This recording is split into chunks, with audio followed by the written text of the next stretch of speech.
آج foreign office کی briefing میں ہمیں معلوم پڑا کہ ہمارے فورن minister deputy prime minister Ishaq Dar صاحب بڑے بزی رہتے ہیں. بتایا گیا 2 مئی کو ان کی کویت کے فورن منسٹر سے بات ہوئی, 3 مئی کو جارڈینین فورن منسٹر سے, 4 مئی کو یو کے فورن منسٹر سے, اور 4 مئی کو انہوں نے ناروے کی ڈیپٹی فورن منسٹر کو ریسیو کیا اور ان سے انویٹیشن بھی لیا گیا. انہوں نے انوائٹ کیا پاکستان کو اوسلو فورم میں آنے کے لیے. پاکستان کی اس وقت ڈپلومیسی لاجواب ہے اور ہر پاکستانی بڑا خوش ہے. ہمارا سینہ فخر سے اور چوڑا ہو گیا ہے, سر اونچا ہو گیا ہے. خواہش ایک ہی ہے جو ہم پہلے ہی بات کر رہے تھے کہ ہمیں اس کامیابی کے اوپر ایسی کامیابیاں حاصل کرنی ہیں جس سے عام آدمی کی زندگی بہتر ہو. ہمیں اپنے اندرونی مسائل بھی حل کرنے ہیں, ہاؤس کو آرڈر میں لے کے آنا ہے, لیکن آف کورس اس سب کے لیے بہت ضروری ہے کہ ہم معاشی حالات بہتر کریں. اور میں یہ سمجھتا ہوں کہ اس جنگ کی صورتحال میں ہمیں ایک امید کی کرن ملی ہے کہ شاید وہ دن آ جائے کہ ہم ایران سے سستی بجلی, سستی گیس, سستا پیٹرول لے سکیں اور اپنی مشکلات پاور سیکٹر کی آسان کر سکیں. وہ آسان ہو گئیں, باقی ساری بہت جلدی آسان ہو جائیں گی. اس پر گفتگو کریں گے. اور پہلے میں اظہر جاوید صاحب آپ کی طرف آنا چاہوں گا جو ہماری اس وقت ملک کی لیڈرشپ ہے.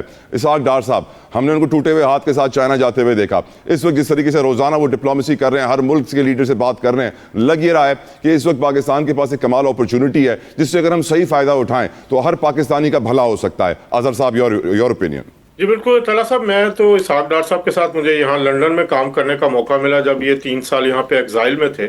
تو یہاں پہ جو مسلم لیگ نون کا آفس تھا تو وہ وہاں پر ایک مین شخصیت تھے, تمام معاملات کو دیکھتے تھے, اور وہاں پہ بھی وہ تقریباً 16 گھنٹے 18 گھنٹے تک انہوں نے کام کیا. تو وہ سارا ایک جو ان کی طبیعت میں کام کرنے کا عنصر ہے انتھک, وہ اس کی تو مجھے ذاتی طور پہ بھی میں گواؤں.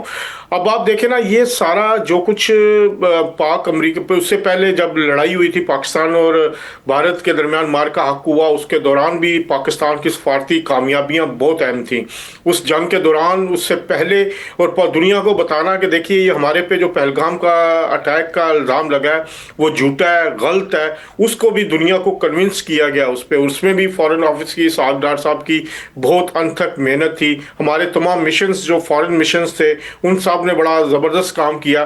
اب پھر پاک یہ ایران اور امریکہ کے درمیان مذاکرات کے دوران آپ دیکھیے کہ کون سا ملک تھا جو پاکستان سے بات نہیں کرنا چاہتا تھا. تو یہ اس وقت جو ثمرات ہے پاکستان کو, اب اس کو کیپٹلائز کرنے کے لیے جو معاملات ہیں اس کو اب آگے بڑھنے کی ضرورت ہے. میرا خیال ہے ابھی جو انٹرنلی میں نے ابھی آج بھی دیکھا ہوں, اس سے پہلے بھی میں تقریباً مہینہ پاکستان میں رہا, وزیر اعظم سے بھی میری ملاقات ہوئی, تو وہ اس میں سارا ایک چیز اس کو اب فائنل کر کے آگے لے کے جا رہے ہیں. یہ بجٹ بڑا اہم ہوگا. اس بجٹ میں جہاں ایک سرمایہ کاروں کو آپ تحفظ دے رہے ہیں, سرمایہ کاروں کے لیے نئی سکیمز لے کے آ رہے ہیں, پھر ایک سب سے بڑی جو ڈیولپمنٹ مجھے جو نظر آ رہی ہے وہ ریئل اسٹیٹ سیکٹرز کو دوبارہ کھولا جا رہا ہے. 1 کروڑ پہ تک کا قرضہ دیا جا رہا ہے لوگوں کو گھر بنانے کو. اس سے ایک اکنامک ایکٹیویٹی شروع ہوگی جس سے نیچے تک جو مزدور ہے تقریباً 20 سے 25 انڈسٹریز اس سے چلنی شروع ہوں گی.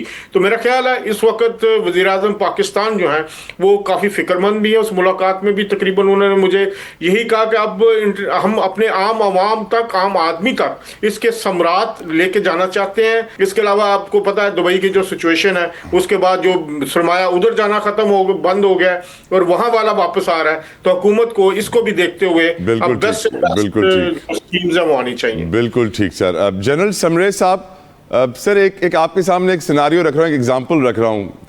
پہلے ہم ٹائم مانگتے تھے ملنے کے لیے, آج وہ ٹائم مانگ رہے ہیں ہم سے ملنے کے لیے.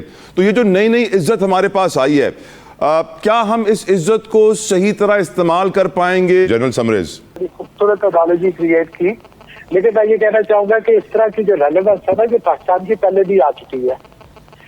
مطلب اگر ہم بات کریں جب سوویت یونین افغانستان میں آیا, پھر اس کے بعد وار آن ٹیرر چلی, میں خود جو مسرت کے ساتھ کمپنی کر رہا تھا جب ہمیں پریزیڈنٹ بش نے ایک ہالیڈے پہ وائٹ ہاؤس پہ رسیو کیا. I was part of the delegation. تو میرے نزدیک یہ عزت یہ وقار ہمیں پہلے بھی مل چکا ہے. اس کو ہم انشاءاللہ جاب کر لیں گے, کوئی ایسا مسئلہ نہیں ہے. لیکن جو آپ نے دوسری چیز آئیڈینٹیفائی کی ہے, کسی بھی کامیابی کے بعد ہمارے ہاتھ میں ہوتا ہے کہ ہم ہمبل ہوتے ہیں یا ہم ایروگینٹ ہوتے ہیں. اور میرے نزدیک ضروری ہوگا کہ ہم ہمبل ہوں, اللہ کا شکر ادا کریں اور آگے کو دیکھیں. اس میں کوئی شک نہیں کہ آج کا دن ہمارے لیے بہت قابل فخر ہے, سیلیبریشن کا دن ہے. جتنا ہم سیلیبریٹ کریں کم ہے, جتنی آپ مبارکیں دیں کم ہے, لیکن اس سے کہیں زیادہ ضروری ہے کہ ہم آگے کو دیکھیں. ہماری جو باقی ولنریبلٹی جو مئی 25 سے پہلے تھی, جن میں سے کچھ ابھی بھی ہے,